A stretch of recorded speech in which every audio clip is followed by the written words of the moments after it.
Tumekuja Mpeketoni kuzungumzia masuala za ndoa za mapema na pia mimba za mapema, na tumevutiwa na jambo hili kwa sababu mimba hizi zimekithiri zaidi kutoka mwezi wa Januari mpaka sasa hivi.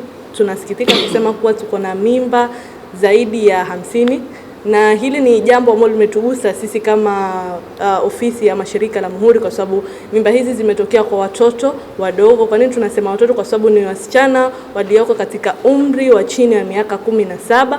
Kusema kweli, ni jambo la kusikitisha kuona kwamba jambo hili linatuadhiri sisi kama jamii, wakati tunatarajia kwamba hawa watoto wangekuwa ndio mama za kesho wenye malezi mazuri, lakini tunakuja kukuta kwamba wameanza kuwa na familia bila wa muda wao.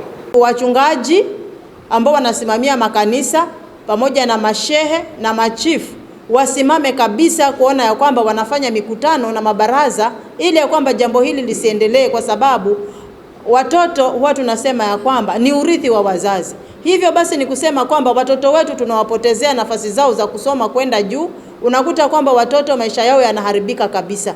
Kwa hivyo ni jukumu la mzazi kwanza, jukumu ni la mzazi, na hata kama tutastaja idara, tuseme shuleni ama wapi, jukumu ni la mzazi. Mzazi ndiye ambaye anakaa na mtoto wake, anamfundisha akiwa mdogo, na anapokuwa mkubwa yale maadili akiashika, hakika hawezi kupotea. Baadhi ya madhara ambayo tunapata ni kwamba ule mtoto hajafika umri wa kuzaa, kizazi chake, ile kinu chake ni akija koma, kwa hivyo hawezi kubeba mtoto mpaka azae kawaida. Hiyo jia ni dogo, so madhara ni mawili ama ni mengi zaidi, lakini yale makubwa tunapata hapa ni kizazi kinapasuka wakati mtoto anasukuma na haiwezi kupitisha mtoto.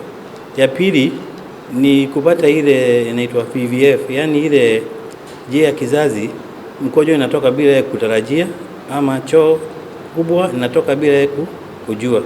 Hiyo ingine ni anavuja damu, na baadhi ya kesi ambazo tumepata hapa ni ule mtoto mdogo zaidi ya miaka 13, pressure zake zilikuwa zimepada, amebleed sana, na inaleta madhara mengi zaidi, hata kama ni figo, moyo, na zaidi kumtuma mpaka Mombasa. Na ukiangalia distance kutoka hapa mpaka Mombasa ni kilomita kama 400, inagharimu serikali mambo mengi sana, si mafuta, si ambulance, si madaktari.